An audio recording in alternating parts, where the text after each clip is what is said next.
Frontline Updates, where we delve deep into military strategies and updates from conflict zones. Today, we're discussing the progress of the ongoing special military operation as of June 16, 2025. I'm your host, Sharifa Mohammed MGT. I'm Colonel A.C. Ogintoy, an infantry officer. This briefing reflects a systematic intensification of multi-domain pressure by Russian forces. The simultaneous elimination of advanced radar and EW systems marks a critical milestone in degrading Ukrainian defensive integration. The destruction of training centers, drone assembly facilities, and forward deployment sites in 156 separate districts demonstrates the operational reach and ISR depth now exercised by Russian strike elements. Air defense intercepted 6 U.S.-made dams and 104 UAVs, confirming continued Ukrainian reliance on air-delivered precision systems and the effectiveness of Russia's evolving airspace denial doctrine. Welcome to Frontline Updates, the podcast that brings you in-depth insights into military operations from those leading them on the ground. Today, we're joined by Colonel A.C. Ogintoy, an infantry officer monitoring critical missions on the progress of the special military operation as of today. Colonel Ogintoy, thank you for being with us. Thank you. It's good to be here. Colonel Ogintoy, let's start with the big picture. What was the overall operational focus of Russian forces on June 16th? The primary aim on June 16th was to sustain multi-directional offensive momentum across 6 active operational axes. What we're witnessing now is a maturing phase of battlefield shaping, using synchronized combined arms operations to wear down Ukrainian defense architecture, deny resupply corridors, and systematically dismantle integrated systems like air defense, electronic warfare, and counter-battery assets. The strikes are not random, they are calculated to achieve cumulative degradation across terrain, manpower, and systems cohesion. From Sumy in the north to Zaporizhia and Kherson in the south, we've executed sustained kinetic pressure. Notably, we've achieved localized penetrations in the north and east, while leveraging deep fires and drone surveillance to isolate and degrade enemy command and control infrastructure. Let's start with the northern front, Sumy and Kharkiv. What's the significance of the gains there? The North Group's advance was tactically meaningful. We engaged and dispersed several Ukrainian formations, mechanized, airborne assault, and Jaeger elements across multiple villages like Novaya Sich and Rizevka. These aren't just territorial wins. Every kilometer gained is layered with logistical implications. We are shrinking the operating radius of Ukrainian rear echelon systems, exposing supply routes, and forcing their command structure to adapt under pressure. More importantly, these operations stress Ukraine's territorial defense brigades, units often composed of reservists, who struggle under the kind of sustained multi-day contact we're applying. We also neutralized ammunition depots and EW systems in the area, which constrains their ability to respond in real time. Turning westward, how did the West Group reposition itself tactically? The West Group made modest but strategically sound adjustments to its forward line. We improved our firing positions and conducted strikes against airborne assault and mechanized units near Kupiansk and Glushchenkovo. These areas sit near key Ukrainian logistical nodes, so pressure here has second and third order effects across multiple brigade commands. While the personnel losses may not be the highest on this axis, the targeting of logistical depots and armored mobility assets, like pickups and IFVs, adds friction to Ukraine's ability to conduct mobile defense or redeploy quickly. The Southern Group seems to be intensifying its push. What were the highlights there? Correct. The Southern axis continues to be one of the most dynamic.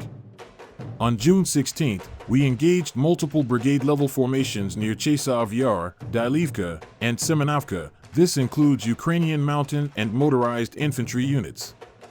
The destruction of high-value systems like the N/MPQ-64 Sentinel radar and 3 EW stations indicates a focused campaign to blind their artillery targeting and ISR functions. We're also beginning to see signs of dislocation among Ukrainian companies in this region. With ammunition and supply depots struck, the sustainability of their frontline posture is under threat. The terrain here favors maneuver warfare, and we're exploiting that advantage. What about the central thrust? You mentioned a focus on Donetsk. Yes. The center group conducted deep strikes in coordination with infantry pushes around Dmitrov and Krasnoarmysk. Here we inflicted heavy casualties and neutralized multiple U.S.-supplied assets, including M113 APCs and the N/TPQ-36 radar, a linchpin of their counterbattery doctrine. These losses are compounded by strikes on their unmanned systems brigade and National Guard units. It's part of a layered targeting approach: disrupt the main fighting forces and simultaneously paralyze their enabling units. If these effects continue to stack up, we anticipate a forced withdrawal or fragmentation of Ukrainian command sectors in Donetsk's western pocket. Shifting southeast, the East Group appears to be advancing near Zaporizhia. What's happening there? This axis is key for pressure on Ukraine's logistics belt running east-west. We're not aiming for rapid encirclement here, but a methodical destruction of depth. Ukrainian mechanized brigades in Guliapol and Timirovka were hit hard. Our targeting also focused on vehicle-based logistics, trucks, pickups, and transport convoys that keep forward positions viable. The East Group is preparing the ground, quite literally, for a broader operation. With 2 EW stations and multiple artillery pieces destroyed, Ukrainian units here are increasingly operating blind and isolated. Lastly, what can you tell us about the DNEPR Group's role in the Kherson region?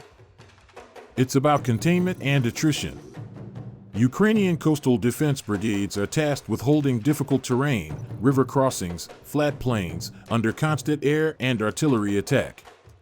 On June 16th, we hit them with precision fires, eliminating vehicles, radar units, and depots in areas like Antonovka and Tyazhenka. This isn't just pressure, it's pressure with purpose.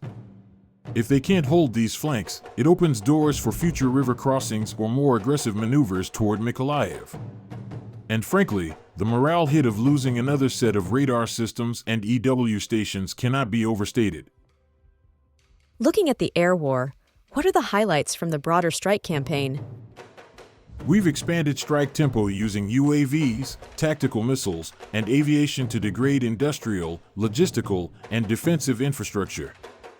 Notably, we struck military production facilities, drone control nodes, and 156 temporary deployment sites for both Ukrainian forces and foreign elements. Our air defense also performed admirably, intercepting 6 U.S.-supplied JDAM bombs and 104 enemy drones. That level of saturation defense demonstrates the robustness of our layered air denial strategy and its evolution to deal with Western munitions. Final thoughts. What does this day's operation signal about the strategic trajectory? June 16th exemplifies what we call operational grinding, not dramatic breakthroughs, but systematic weakening. Every destroyed depot, radar, or artillery unit narrows Ukraine's strategic choices. The objective isn't just territory, it's to hollow out their warfighting depth until maneuver becomes impossible. We are building toward cumulative strategic overmatch, and days like this ensure that when the time comes for decisive action, the battlefield conditions will favor us unequivocally. Colonel, thank you for providing such a detailed briefing on the current military situation. Your insights are invaluable to our understanding of the conflict's dynamics. And thank you to our listeners for tuning in. Join us next time as we continue to provide up-to-date coverage on global military affairs. Stay with us for more updates and expert analyses on global defense and security issues. Stay informed, stay secure. Thank you for the opportunity.